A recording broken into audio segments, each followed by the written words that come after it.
a really awesome group of guests. So today we have Jillica and Lucia with us. Jillica runs a company called Mentra, which helps people with neurodivergence land new jobs. And Lucia here works at Salesforce, also doing job placement for people with neurodivergence. Jillica, do you want to go first and introduce yourself a little bit more? Sure, great to meet everyone. I'm a fellow ADHDer, neurodivergent, self advocate. What brought me into this world was my brother Vikram, who's a non speaking autistic individual who, through assistive technology, learned to spell for the first time at age 27. And seeing his brilliance made us realize that there's so much overlooked and untapped potential in humanity that a lot of companies are actually looking for and trying to tap into every day. And that's how Lucia and I connected in the journey. And Lucia is pioneering some really cool work at Salesforce with mentorship programs. So I'll pass it over. Yeah, go ahead, Lucia. Oh, okay. Yeah, great. Yeah, I'm really super excited to be involved in this. My first time streaming on something like this, so I'm very excited.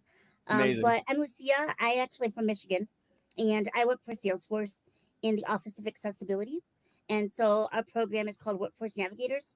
And so I work with individuals with disabilities who are looking at skilling up, looking at getting into the workforce or getting back into the workforce.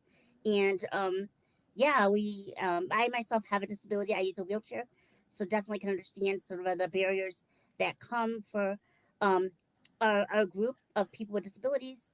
Navigating that whole process. So I'm excited because we have a mentorship program that we're really excited to partner with Mentra on. And so once you get certified as with AI, so I'm really glad to be part of this conversation today. Amazing, amazing. Yeah, and I think that just segues us right into what we're talking about here is, AI. AI is, what, it's been a little bit over 2 years now since ChatGPT kind of like blew everything up and made everyone freak out a little bit. And they're like, oh, wow, like the world's changing really quickly, right? And I honestly feel like there's a lot of promise here with AI as well. Like, I think this is just gonna be like a nice, interesting, open conversation about like, okay, like how can AI affect people with neurodivergence? And I think there's a couple different things here. Like, obviously, you have the side of like you can have neurodivergent people; they can learn AI and get a job, which is a great opportunity there. Like, and I'm actually going to be releasing a couple hour AI engineering course on YouTube. Hopefully by Friday. It might be this weekend, but in the next couple days it will happen. That should be a good time. It'll be completely free. There'll be homework, all that stuff. And so that's one way. I think another way, right, is AI can help people, right, by helping them with scheduling, helping them like stay focused, helping them. It's a lot of different things. Jillica, do you have any thoughts on like how AI is gonna kind of impact people with neurodivergence? For sure. There's been a lot of conversation around is AI going to replace people's jobs? Though I'm the optimist and I think it could actually create some of the best jobs that you'll ever have. It's one of the fastest growing, highest paying careers in the world. And a lot of people don't yet know how do I break into this field? What skills do I have to learn? I use ChatGPT to prompt all the time, so I think I have an idea because it's made my life a whole lot easier. And it doesn't require a fancy degree or a ton of work experience. So I think it's a really cool opportunity, especially for people who think so differently, to approach problem solving through AI in unique ways. And a lot of different executive functioning hacks that AI can help with, like you said, like calendars, email writing, doing all of the very logistical tasks that our brains are like not wired for sometimes. So there's a ton of opportunity there, and we're pumped to be working in this community to get a ton of neurodivergence people with disabilities upskilled in this field, and then into the jobs so that we're ahead of the curve this time. Yeah, I think one of the things that I want to like maybe shed a little bit of light on is in like learning AI skills is you have this whole idea of like, AI is kind of people think it's related to data science, and it kind of is related to data science, but that's only for the people who are like building the AI, right? They're like building the next AI. Those are like the guys who work at OpenAI, right? Those guys, yeah, and those guys they need a lot of math. They need a lot of like they need like a PhD. They need like a lot of study in order to be able to like be effective and these guys are not AI engineers. These guys are AI researchers, and it's an important delineation because I think a lot of people out there kind of look at AI engineer as a role that's like, I need 5 million years of school in order to like be able to actually be effective in this role. Whereas I've noticed over the last year or two, especially as these APIs have been more developed, that like applying this AI is something that is like really requires mostly like more like full stack engineering skills, which is something that you can really learn in 6 months, not 8 years, right? And so I think that there is a lot of opportunity here for people to get into this space and automate business processes and all that kind of stuff. But it is confusing because I think like the one reason why it's confusing is because it's brand new, right? And I think even employers are trying to figure that out a little bit. Do you have any thought on that, Lucia? On like what employers are looking for these AI skills? Yeah, I think that definitely, I think it's an asset to start getting training and learning about AI. I think especially many companies are using it. I know at Salesforce, that's a big thing that we're doing right now, and letting people get training in AI, just like to understand what it is, getting that like beginner knowledge, and then kind of those foundational skills, and then from there deciding kind of where they want to go. If they want to like learn more or that type of thing. So Yeah, I love that. I love that. Like, I know another question that people came here for that is a very important one is around this idea of, neurodivergent people, generally speaking, the statistics are not great for employment. They're not great. It's like less than 50% like of people like with ADHD and autism are employed. So like there is like some things there that I think kind of get in the way. Like, Jillica, do you have any thoughts on that? On like what are some of the barriers of like why this might be the case? Yeah. Well, in terms of hiring, the way that resumes are built and screened oftentimes by ATS systems, we all know like that creates a ton of bias in the process. And the way that AI is evolving is the models are so much more multidimensional. So we don't have to rely on humans looking at a resume, looking at a JD, and being like, do they match the requirements, yes or no? Now we can train models that truly understand distinct characteristics of a job, the distinct characteristics of a human, for example, someone's aptitude to be good at a certain skill, even if they may not have the work experience or traditional path, and then match based off of that. So there is a huge kind of gap right now in how hiring is done, how recruiting is done. Recruiters don't have the capacity to screen thousands of people, and so they have to rely on this one pager that's like not really descriptive of a whole human being and their skill set. And so, yeah, it's creating this bridge that Mentra is trying to build, especially with data sets trained on neurodivergence and people with disabilities. So, for context, we would describe ourselves as the LinkedIn for the neurodiverse. And you're looking at a lot of that data, trying to make a lot better matches with companies that actually value diversity of thought. They aren't just talking about it. There are ERG groups in place, there are support systems, there are managers that are trained and understand the population. And then, of course, there's recruiters that are not trained to screen based off of these very traditional factors, but look much more beyond and into the human being. So we call those cognitive skills or cognitive strengths that an individual can bring based on their unique life experience. A lot of times, underserved populations like have brains that are wired differently, and want to find work that can be fulfilling and energizing every day. Zach, we talk about this a lot. How do you go to work and feel like energized by your team, and how can you let it flow with the different cycles of your brain, and also be in an environment that's accessible? So, yeah, a lot of different improvements in hiring I see. Yeah, and To I think that like on another front, at least I know in my experience, that there's jobs kind of require a certain level of structure to them, right? They have like like you have like a 9 a.m. meeting or a 10 a.m. meeting, and then like you report with your boss on a weekly basis, and you have like a kind of there's like a set structure that things kind of follow. And I don't know, like people generally speaking with autism, they're a little bit more like about the structure. They like the structure, but like they can almost, but like it, but even in the job, the structure can change or shift. Like if like your manager leaves, right? Or like, like, or they fire somebody, or like it could be and I've noticed, at least in my experience, that like since I'm more like on the ADHD side of the spectrum, is that like the thing that makes it difficult for me to like stick around in a job is that like after a while, I can't stick with the structure. I can't like I'm like every day starts to feel exactly the same, and I'm like, dude, this is like it's weird. It feels like I'm just like breathing the same, just slowly doing the exact same thing over and over and over again, and it feels like Groundhog Day, you know. And I think one of the things that like I've noticed for me to like not want to just quit and give up and hate it, right, is I have to be asking my boss for and the big tech companies do this very well. Other companies do this very badly. Is I would ask my boss for a thing called 20% time. So that's where one day a week I get to work on whatever I want to work on that I think will benefit the company.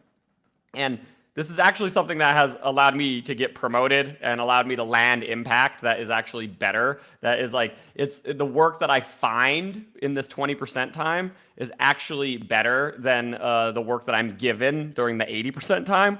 And so like sometimes it's actually beneficial in two ways, right? You have one side of it that is, I like my job more because it's more different, right? I'm not just, having the same meetings with the same people all the time.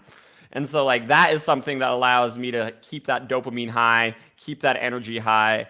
And then it also allows me to like be creative and innovative, right? Because I can like look and it's on me to like for 20% of my time, it's on me to find the problems, right? And not be told what to do.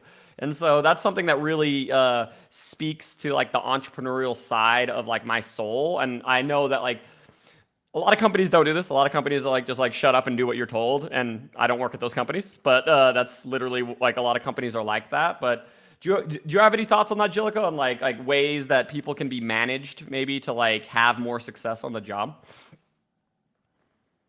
Totally. And I'm sure Lucia too, as a manager and someone who's worked in so many of these situations in different contexts, has a ton of insight.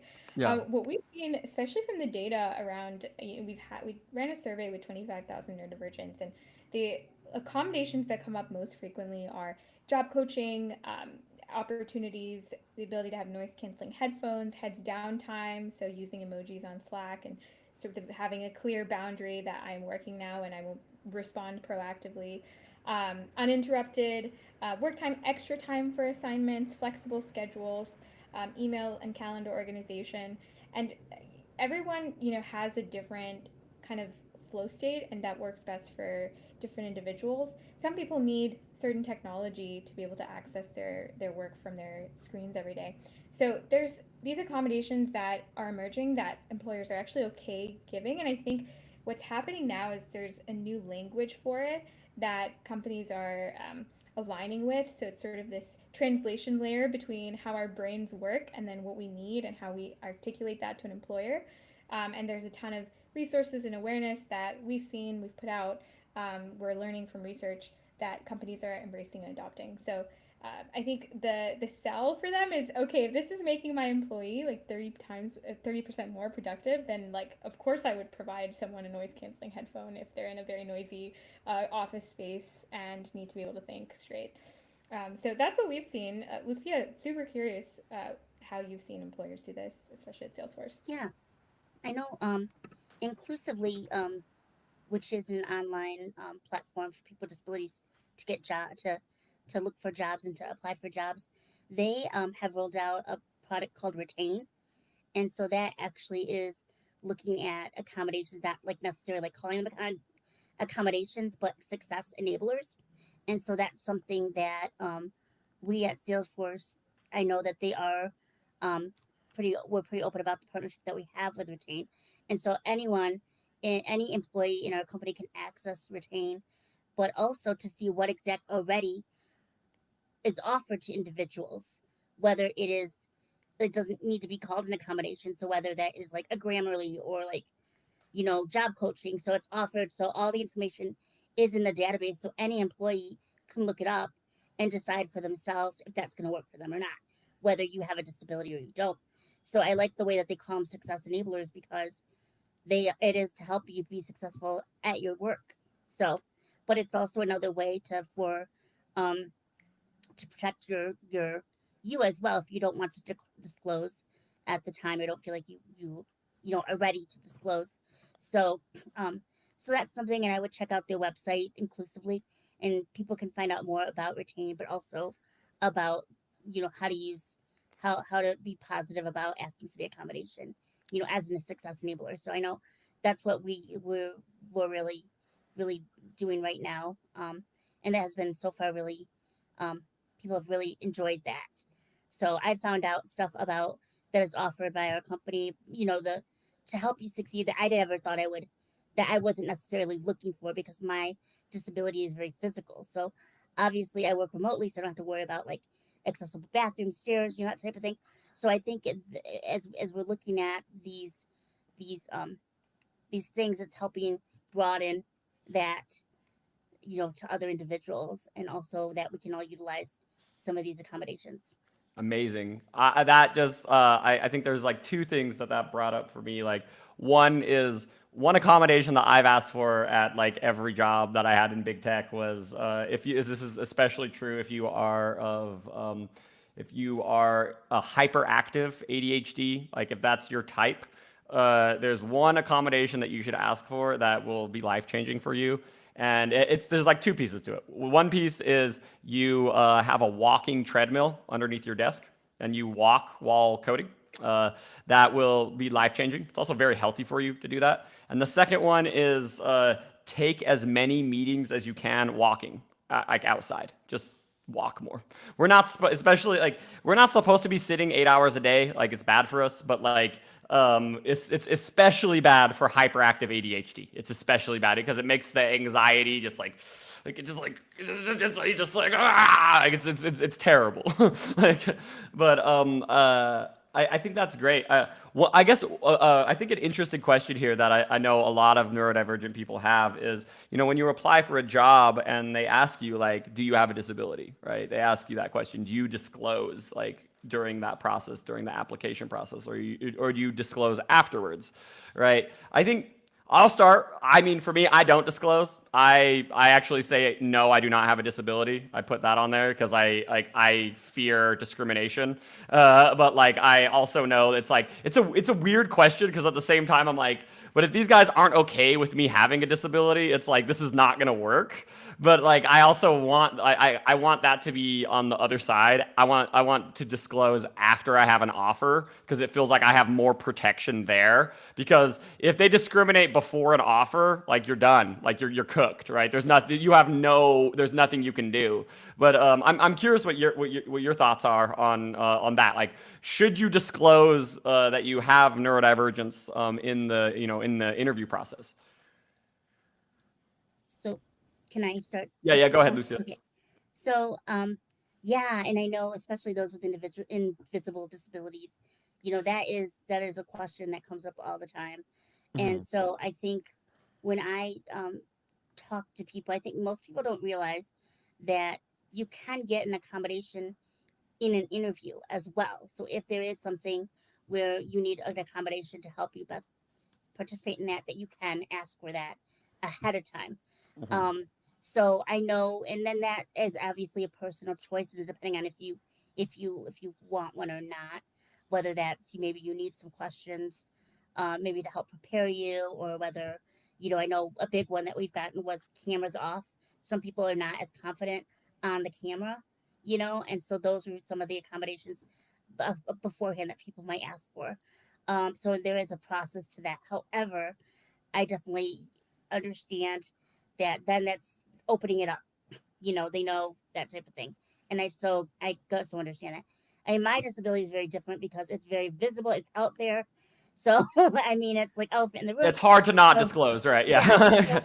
And it's also a way for me to like look at what the job description is and the skills that I have, and prepare on what they might be thinking in a positive way to answer questions that maybe they would have, but then so anyway, but what I look for, I mean, you don't have to disclose if you don't need an accommodation during the interview, and that's fine.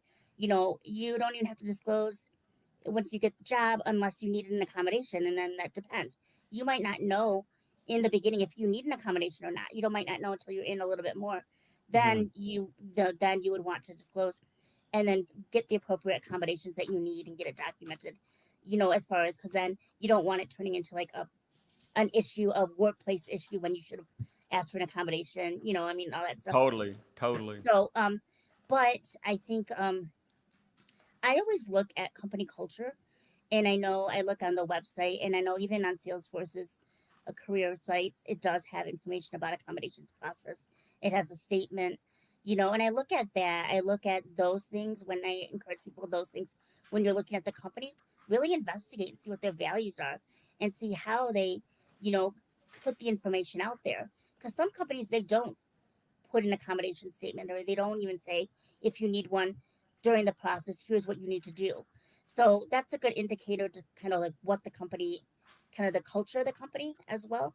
um, I Hmm. think to once, if you do need an accommodation once you're on the job, identifying what some of these accommodate, what might help you, so doing some research as well. And because then if you go and ask for an accommodation, they might not know what you need, you know so Yeah, that's what 100%. I would that's That makes my recommendations. But it's totally, I mean, it's totally up to you. I mean, yeah, it's a personal choice, I think. Yeah, for sure, for sure. That's great. I mean, and I think that's one of the big things about a lot of this stuff is like it comes back to like just like with a lot of the things in the interview process is like you need to figure out what works for you and what is the way to do stuff, right? I totally am with you on that. Like someone asked like, is there any recourse for saying that you don't have a disability? So like the way I've done it is like I have always said no, and then I don't have a disability, and then once I get the job, I discuss it with my manager like 2 weeks on the job, right? I talk with him about it like pretty deep into the like when I'm already working, and then that's when I can get like more of like this is a great thing that Jillica has worked on is this thing called working with me doc. So one of the things that can happen with people with neurodivergence is they are chronically misunderstood, and that their behaviors are oftentimes like misinterpreted in a very negative way, and that can cause a lot of conflict between you and other people you're working with. And that's where like what I would do when I got on the job is I would work with my manager like after I'd been there for like a week or two on like a document about like what is the best way to work with Zach, a work with Zach document, so that like it's more clear about like when I'm going to respond to things, how I'm motivated, what is the things that are important and not important. And yeah, Angelica, do you want to talk a little bit more about that? Because Mentra has some pretty good resources on like how to build this document, right? Mm-hmm. Yeah, a few thoughts came up. One is, yes, working with me is this like shared operating system doc. It's like, here's how you as an employer can get the absolute most out of me. Just change these small things and I'll perform X amount better. That's the first thing. The second is, it's interesting because this webinar, we're talking about AI, we're talking about roles in technology, we're talking about what the future looks like. And there's also the neurodivergence, people with disabilities. And what we're trying to do is find the Venn diagram. And the way that we've seen this be successful so far is something we're calling mentorship. So we're actually matching an employee from the company who has a disability or is neurodivergent, maybe has exact same form of divergence as you, and helping matching that person, that mentor, with someone who is looking for a job. And that way, not only can you talk with your mentor about like, hey, what are the skills I need to know to be a good AI engineer? Like, what's actually a must-have requirement? Like, what do you use every day on the job? And then also, hey, how do I talk about my neurodivergence? Because the experience is so different. When I was got my job at Disney, I remember my manager happened to also be ADHD, and we just got along so well. She was a UX designer, and there was this unique ability to express. But that's not the case for everyone, and not every company is opening and accepting of that. So I think it's subjective. Our though stance on it in general is like, by creating a cognitive profile, you're showcasing the way you think differently in a positive light, and you're talking about these as strengths. And so the ethos when we go to companies is like, this is actually makes me significantly more productive because I think differently and solve problems differently. um, so yeah, we talk a lot. We talked to Zach about this and Lucia too. We all believe like mentorship is this like key unlock to get into a dream space. So We're super pumped to be partnered with Salesforce on finding those mentors and matching community members with these mentors. And then using the Working With Me doc once you're in the job to then actually build that even with your mentor and say, like, how do I even bring this up to my manager, and creating a platform for that. Totally, totally. I think that there is an interesting question here around mentorship that I think is a good one to talk about here is like, should your mentor be your manager? Right? It's an interesting one that like sometimes you get lucky. Sometimes I know I got very lucky, right? When I got my job at Facebook, my mentor was my manager, and then like he left Facebook and went to Netflix, and I joined him at Netflix, and he was my mentor again, my mentor manager again, and I just like loved working with this man. And it's like, but like I don't know, when I think about that story, I'm like that was just pure luck, right? It was like, and I think that generally speaking, the answer to that question is no. That the answer to that like your manager is more like someone who holds you accountable, and your mentor is someone who helps you get to the next level. If you have a good manager, like, but most managers aren't good, but if you have a good manager, then that can be the same person. But like it's a dice roll, right? It's a dice roll. That's where things like Mentra and like thinking about like, okay, how can I find people who understand my unique my unique psychology and my unique strengths to help me get to that next level, because like it can be complicated, especially like if you're with a manager who doesn't understand, for sure. Like I think one of the things I wanted to talk about here too is like a little bit more about AI engineering, about like kind of what is expected for it to be effective, and like what are the types of roles and exciting things where people can kind of like get into it, right? Because it's like, okay, well, AI is going to be here forever, right? And I think one of the things that I want to talk about is more maybe some examples of like AI engineering that I've worked on over the last 6 months, so that people can get a better idea. So I run boot camps, and in my boot camps, I grade a lot of homework, right? Thousands and thousands and thousands of homeworks I grade, and I use AI to actually grade the homework, and like that made it so that I didn't have to hire like 30 people to do it. And so instead of like hiring a bunch of people to do it, like we just have AI grade the homework, and it's a solved problem. Like it's an actual solved problem. Oh, it's having trouble. 1 second. My Riverside is being a little buggy right now. Come on, come on, come on, come on. What is going on? No way. Come on, Riverside. Don't do this. We can hear you, Zach, but I think visually you're maybe paused. Come Um, back. You we can can hear. hear me? Oh, it's like okay. I think it's coming back. It's coming back. Okay, amazing. So it's just like a little laggy. So like if you're solving like AI problems, like you can think of them as like different processes that are in the business that are like common, right? Like customer service is another great example, like where it's like a customer is asking for a refund, and a lot of times like the AI can determine if a refund is the right course of action, or if they should say no, like you're outside the policy, or there's all those like you can have an AI that can determine those kind of like fuzzy things that are not quite like if else logic, right? That have a little bit more to them. And I think automating these business processes it's gonna be amazing. It's one of those things that's gonna make businesses way more efficient and way more effective. But it's also like, and we have this opportunity to do that, right? We have this opportunity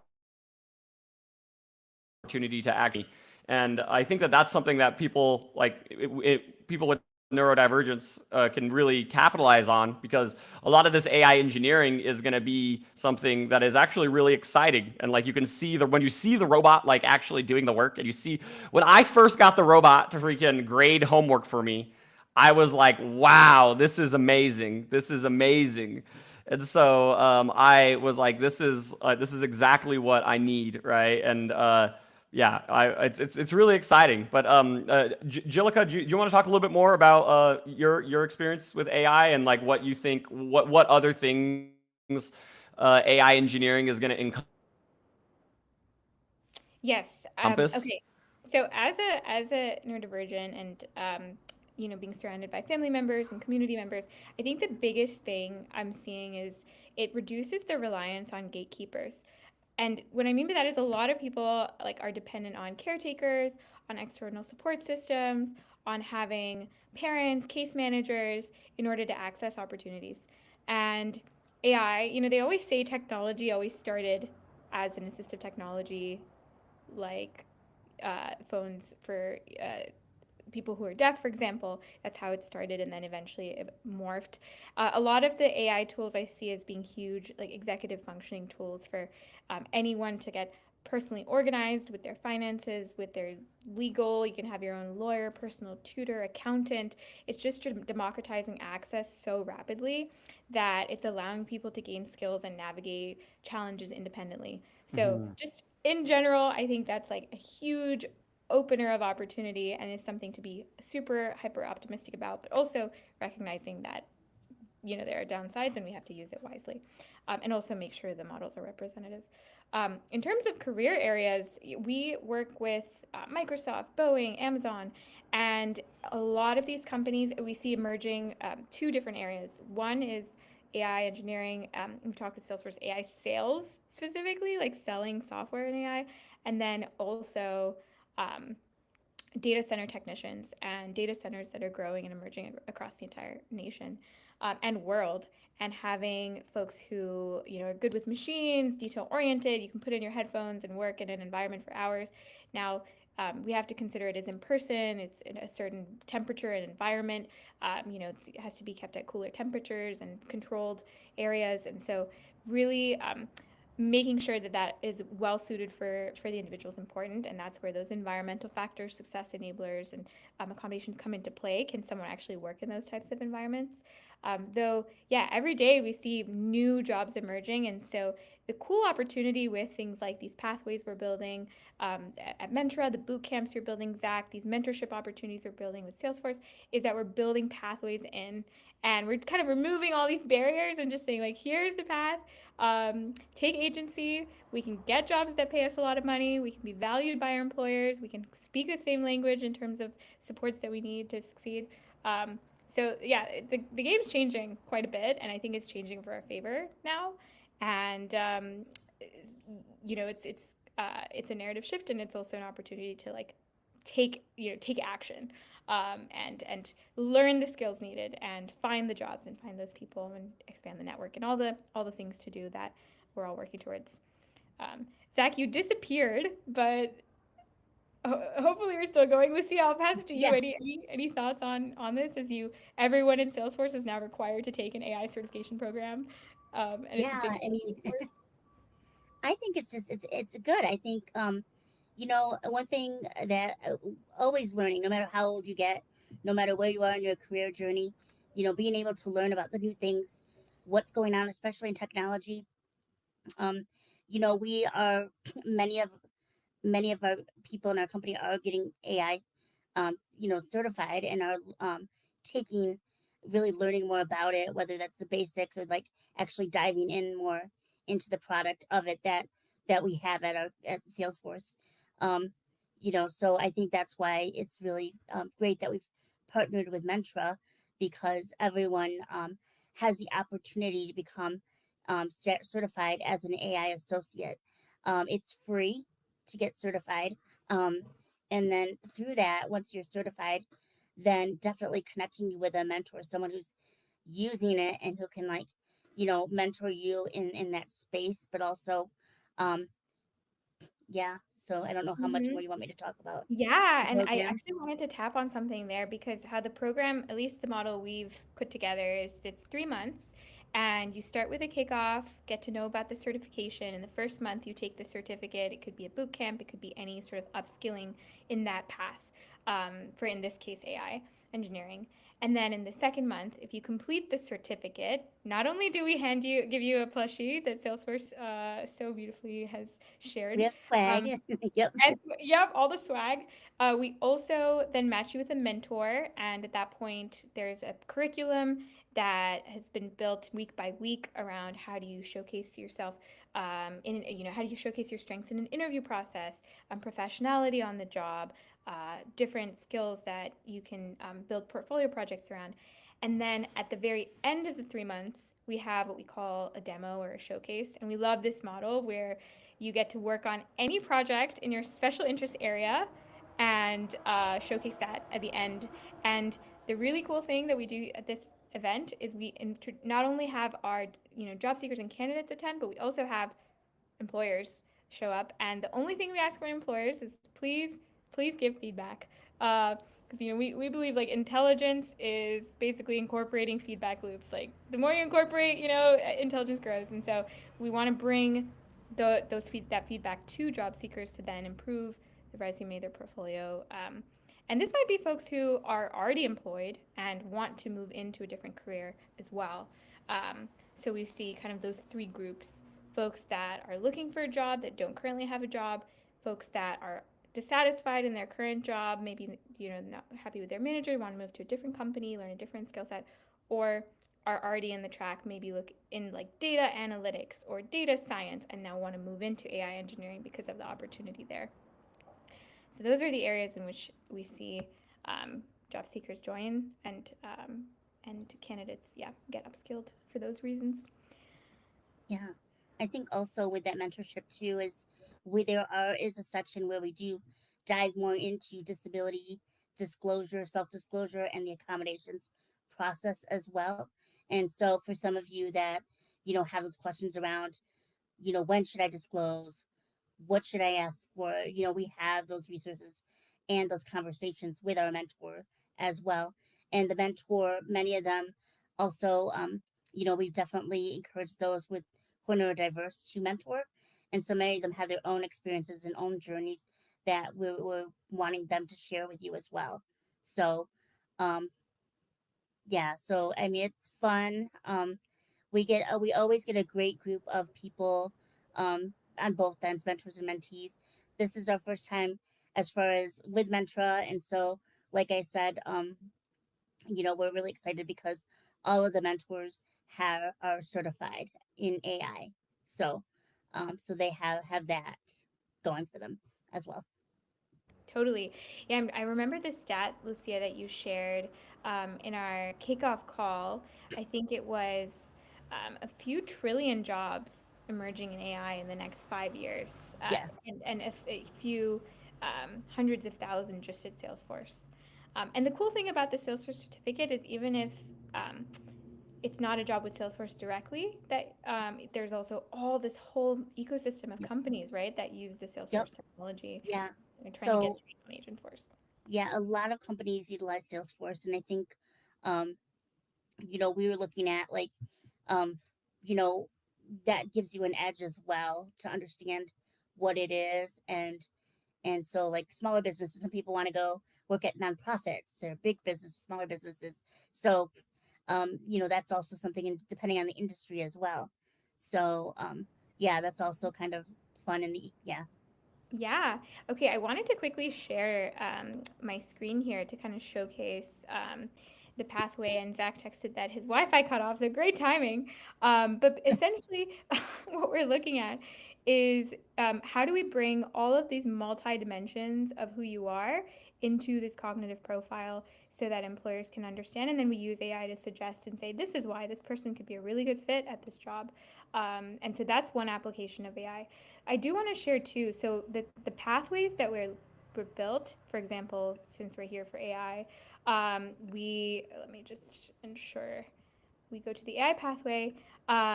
We have built sort of how do you get from a rookie with no prior experience to associate to pro. And we say left brain, right brain, but really there's like the technical and then the soft elements to it. The technical being the languages that you learn through the certification, and then the soft skills being something you learn with your mentor. And so, yeah, we think it's kind of this combination of the two that we're trying to pair together so that you can get to a point of being a pro like Zach, who can then go to any job he wants and connect with other folks in his field that are professionals doing similar things, and then yeah, providing the pathway there and really showcasing like what does the day in the life look like, and then actually you can join a Discord, but also getting access to free resources online because there's a ton of free resources. So For example, what's out there on Coursera, on Google Cloud, on OpenAI. And so making this first layer free, because what we're trying to do is when someone knows I definitely want a career in this area, I have conviction, then how can I go down that path and actually get all the skills that I need? And we know that executive functioning is a challenge. So we want to keep people motivated, proactively reaching out via email, having the plushies and a gamified setting for this whole program. So yeah, that's really the goal there.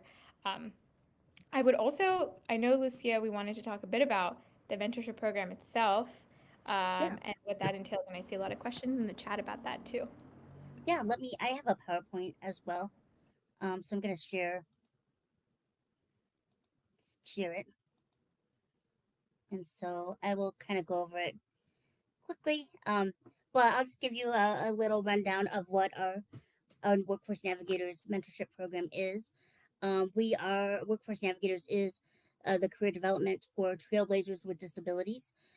We are in the Office of Accessibility at Salesforce. So, so our Workforce Navigators program, obviously, we're an external facing workforce development program centered around people with disabilities, and so we help people find those pathways to find meaningful and sustainable employment. And so we do that in different ways, like partnership, which is one way we're partnering with Mentra. And so we have other partners as well with accessible training. So our training, we definitely, our platform is accessible. And so people who use screen readers are able to become trained as admins. We offer certification vouchers if you want to skill up and take some of these tests. We do that. We offer accommodation support, and then that mentorship and job seeker supports is a big thing that we do. So for this cohort, we have a spring 2025 cohort, which some of you on the line I think have already applied for the cohort, and so this is specifically um, kind of going through this process um, of getting connected with a mentor at Salesforce, doing some goal setting, having those hands-on activities, getting ready for the interview process, virtual workshops, mock interview. So, um, so kind of like to walk you through that process of how do you look for establishing those goals? How do you look for a job, and then how do you prepare for that job and beyond? And so these are kind of the set expectations that we have. You'll actually meet one-on-one with your mentor a minimum of 2 hours a month. A lot of matches, they meet more than that. And so you and your mentor will find kind of like a rhythm that works for you. You identify some goals that you want to work on during mentorship, updating that resume, creating that LinkedIn profile, and then applying for jobs. How do you apply for jobs? Where do you apply for jobs? What kind of company you want to work for? Is it our company? Is it somewhere in the ecosystem? Preparing for for an interview, getting a chance to interview, and then attending some workshops. So each week I do have a um, kind of a schedule set out here. And so each week you have kind of a topic that you and your mentor can discuss. There's activities, there's resources, but some of this is going to depend on what goals you're working on as well. The nice thing about this is all the mentors are certified in AI, and so those who are certified can then maybe you can talk more about that. I have questions. How do you use AI in your day to day? What is a typical day like for you? So so like I said, it goes. So I think we're having when are we? We're and with Mentra, we're doing a couple extra things, which is the projects, the demo day, and then also I think we're gonna have some other I think personal presentations as well. So getting you some of those, getting you ready to how do you present yourself with people around people. So Yeah, what I love about the personal presentations is it's an opportunity to introduce yourself to other mentees, mentors in the cohort, and share who you are, and also practice some of those professional skills, especially for an interview when you have to do your quick pitch we always say like practice that over and over because first impressions, even though it's not ideal, like they are very important. And so if you can practice that with a community of others that are understanding and accepting, then like you'll be rock solid for your interview day. And then the demo days are actually presenting your project. So all of it is really preparation to get you ready for that interview so that you can talk more about projects you've worked on. We've also seen that a lot of folks who have like these special interests are super passionate, like folks passionate about environmental activism or maps and satellites or looking at data around even like food delivery services. And you can pick an area that you're really interested in and then dive into that and build an entire project around it. And we see that those projects, and when you present about something that you really enjoy, like sometimes it brings out some of your best work. Um, and so that's really what we're preparing folks for. One of our friends and also neurodivergent influencer has built an app that generates hackathon ideas. So it's called NoSue, and you can talk a little bit about what you're interested in, and it'll help kind of come up with projects for you that you can take. So we are planning hackathons as well that are going to be hybrid, where you can pick an AI project and present on that at demo day as well. And then the idea is that if this goes really well and we see a ton of interest and signups for the program, which I'll drop a link in the chat really soon, we want to bring this to becoming recurring, so we do this frequently. And then we also partner with content creators like Zach, who already have boot camps to help, especially for folks looking to go not from the rookie to associate, but from associate to pro. We see that getting those more advanced skills can be really helpful when you have that structured workshop-like environment. So those are some kind of points there. And Lucia, I would love to just share, because I know we also got a question in the chat, especially around, what does it mean to have, forms of neurodiversity and forms of disability, and how can we talk about that in a positive light, especially with companies. So we put this visual together and we see that a lot of times when individuals, like my brother, for example, who could not speak for a long time, and a lot of people assumed he had lesser, capacity or cognitive intelligence, when really there were other parts of his brain that were absolutely exceptional. Like he has eidetic memory, which we learned after he started typing, which means he can process information if you look at it for an instant, and if you take it away, and even if it's an entire newspaper, and he looks at it and you can take it away, he'll know exactly what it said. And that's like an entirely different part of the brain that's like neuro exceptional. Some abilities are, for him, are also physical. Like he might not be able to walk very fast. He requires support, though his auditory ability is like beyond, like he describes it as eagle hearing, where he can hear people in like other rooms and what they're talking about. And so he told us that is one of the first things he shared, because when he started to learn to type at age 27, because a lot of times people talk down on him, people say things thinking he didn't understand, but he wanted to demonstrate like, actually, I'm very intelligent and I know everything you're saying. So all that is to say, there's a ton of different strengths that individuals that think and perceive the world differently bring, and that it's really important not to discount. And especially in interviews, it's important to bring out and talk about, because a lot of times those can be the exact traits needed at the job. Like a user experience researcher needs to have high levels of empathy, high levels of organization. A software engineer needs to have high levels of autonomy and hyper focusing ability and detail oriented thinking. And so a lot of times talking about these and bringing these up in conversation can be actually a huge asset to an employer. What we've seen just from the market is that companies, they want to tap into this population, and they want to find talent in AI. So um, you know, that's the exact reason why we're building this community, because it's a direct talent base for customers and companies to see the value in and just like most accessibly access and tap into. And so we're excited for different groups like the ones being formed today, and by Zach's community, a lot of ADHDers, by our community, and what we're trying to do is, while AI is just a start, there's so many other fields, software, data center tech, cybersecurity, that are growing, and our incentive is to really like build pathways into these industries for non-traditional talent, and we see that being a huge opportunity for folks who might have a nonlinear background and are like very hungry to learn, very hungry to grow, and you know excited and eager to get a job in these emerging fields. So that's my screen share.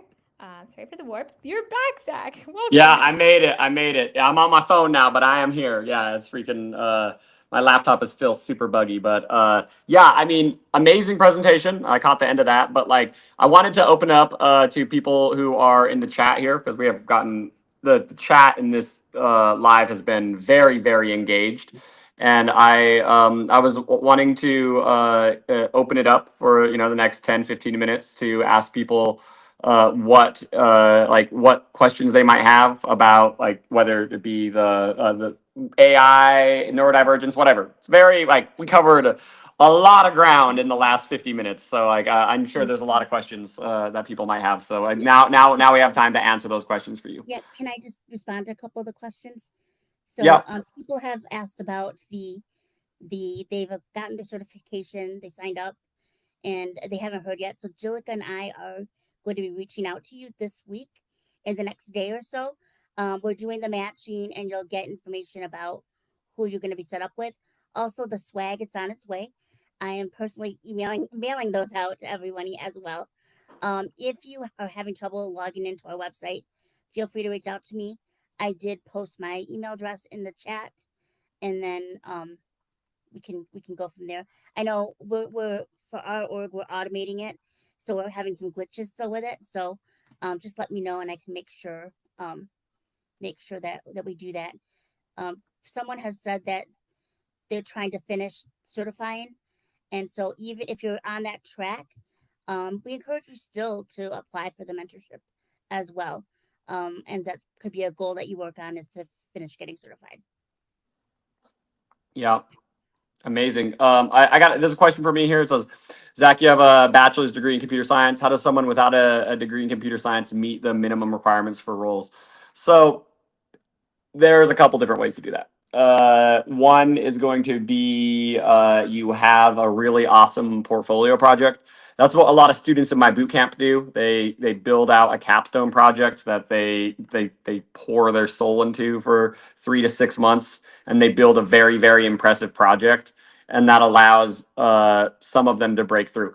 That being said, like there are employers out there who like they look at the box and they're like, you don't have the box ticked, so we're not going to hire you. So it's like that, like so you still are going to like need to do the grind of applying to a lot of places and networking and getting referrals and doing all of the necessary things to get into that, because if you don't do that, like it doesn't matter how good your portfolio project is. Like you got to remember, like if you build it, they will come is not a real thing. You have to seek it out, especially if it's your first job.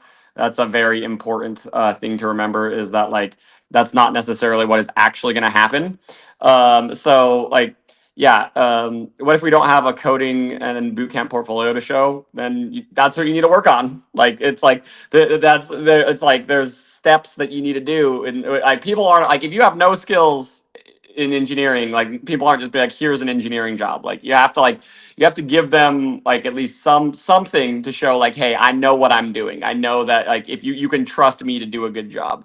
And I think that that's where things like Mentra and doing these programs are really great, because then if you can have a mentor who can guide you through a lot of this like job search process and job matching process, you can get a lot further for sure. Do we have what other questions do we have here? So Shahed's asking like, how do they partake in this initiative to get a mentor? Either of you guys have an answer for that one? Yes. So month one is the certification program and taking that online, which we can post a link again in the chat for that. Once you complete the certificate, we will see it on the back end, though if you do want to let us know that you've completed it, I will drop the link in the chat. If for folks who can't see the chat, I will read it out. It's www.mentraship, M-E-N-T-R-A ship.paperform.co. And you can indicate if you've completed the certificate there, or you can do the certificate and we'll see it on the back end. And that's mentorship.paperform.co. And yeah, we're going to see how we can get everyone matched with a mentor in the future. Yeah, Max has a great question here. He says, if someone has no work experience in AI but has 3 to 4 years of full stack experience and has 1 to 2 capstone projects complete, what would be the appropriate roles in AI and levels? So that's going to be like if you can learn how to do good prompt engineering and just leveraging like the Chat GPT and Claude APIs and like learning how to like build that stuff out with, if you've heard of a thing called RAG, retrieval augmented generation. If you can get those skills down, then you'll be able to get into an AI role. I made a post on LinkedIn a couple days ago about this, how I was like, AI engineers aren't really AI engineers. They're just spicy full stack engineers. And it sounds like you, Max, are actually on that path. And so I would say maybe try to build something, build an interesting like chatbot application for that organizes your life, or build something that is useful with AI and your full stack experience, and then that can allow you to get that extra money that you get from knowing these AI skills. I have a quick question, Zach, because you've been in the industry for a while. How have you seen like your career really took off from entry level going to pro? Like, how did you see that affect? Like, how did that happen first, and then like just? That's a great question. That's actually something that is why I think people need to learn AI right now. So for me, 10 years ago, there was a different trend going on 10 years ago, which was around big data. And because the technology to process big data just became available, and I became obsessed with learning big data, and I caught that trend very early. And that's one of the things about AI is that it's still very early, right? We're 2, 3 years deep into this very early thing. And like when you can catch something early like this, it allows you to have more opportunities because there's less competition versus like if you pick a different engineering field where there's more competition because there's just more people who have learned that space.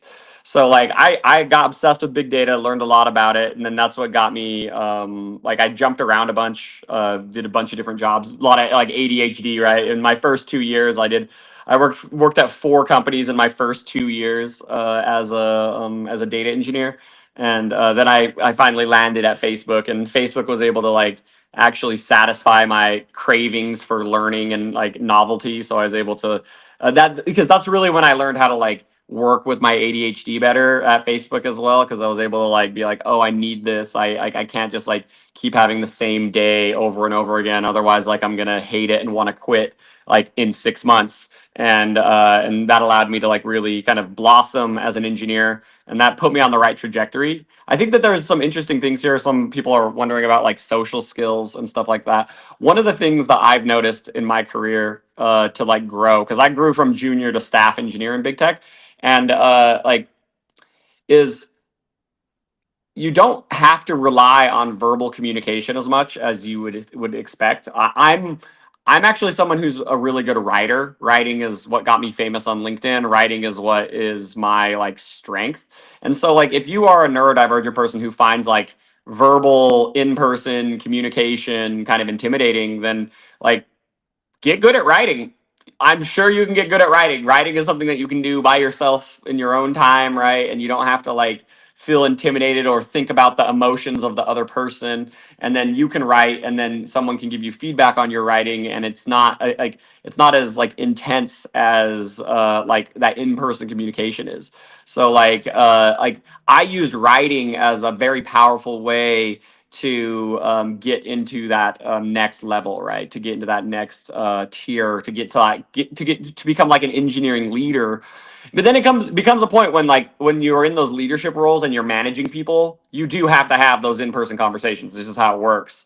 And so you do like over time need to start developing some of those skills and understanding that stuff. And that's For me, that's one of the reasons why I left as well, because I found that to be very intimidating. Fun, like trying to like manage people, manage engineers, and like figure out their emotions and all this stuff.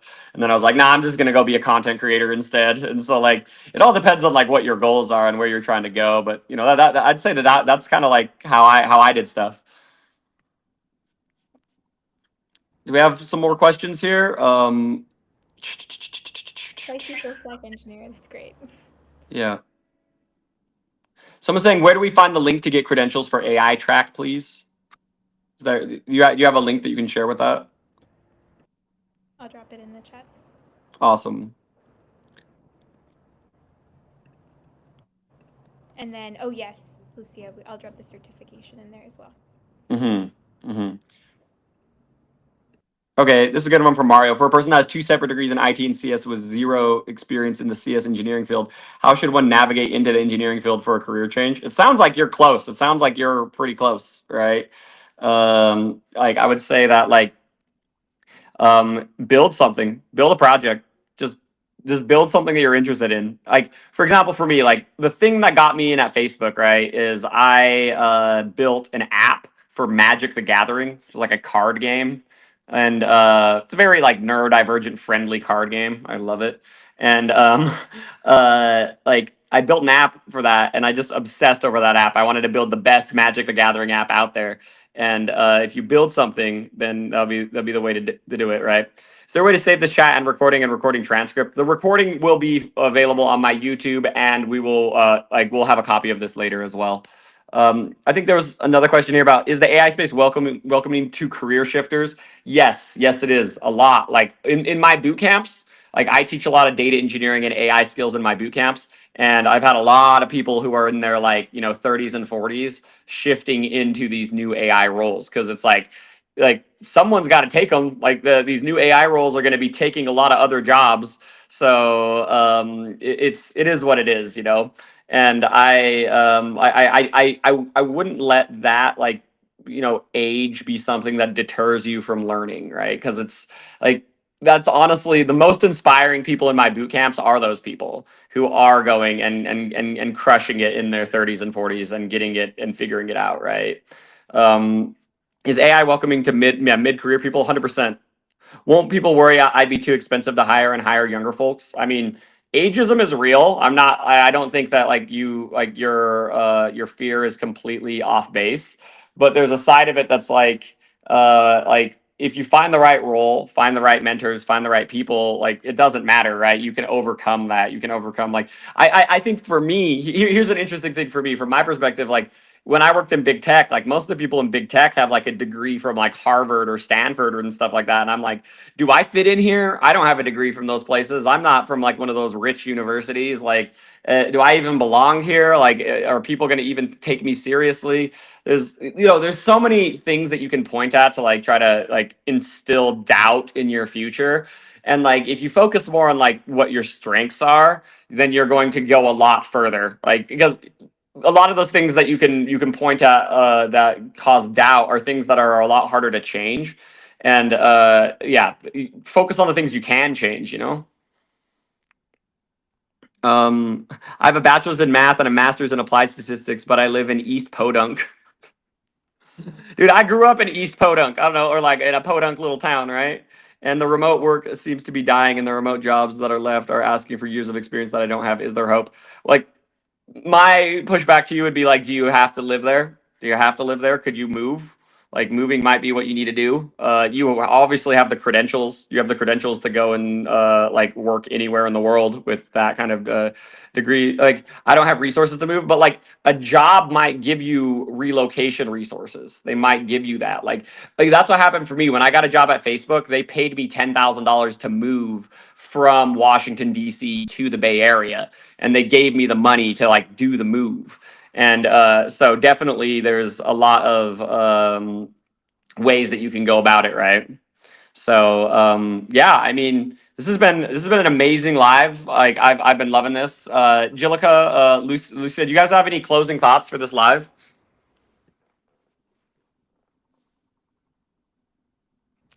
Can't hear Lucia. But yeah, no, this has been awesome. I heard Zach's 150 people tuning in. Thank you so much for everyone who's talking about this and joining and excited about it, as excited as we are. It's very new, so we're all creating content and resources and materials here, and then love that we have employers too that are talking about it from the other side. So it's not just us creating and shouting into the void, but employers are receiving and actually hiring. And then thanks everyone for participating. Zach for hosting, and let's see if we can hear you this time, maybe. Yeah, can you go off mute, Lucia? You're on mute right now. Still no. But it worked for most of the webinar. Oh, there. Okay. Oh, there we go. Yeah, perfect. Sorry, I accidentally clicked the wrong button. Sorry. So, yeah, like apply. You know, if you have questions, reach out to us. Those who have applied for mentorship and have gotten certified and applied through Mentra, you'll be hearing from us in the next day. So, those who are still waiting for swag, that's coming as well. And so, yeah, I just, that's all I have to say. Thanks for tuning in. Awesome, everyone. Thank you so much. This has been great. Thanks for having us. Bye.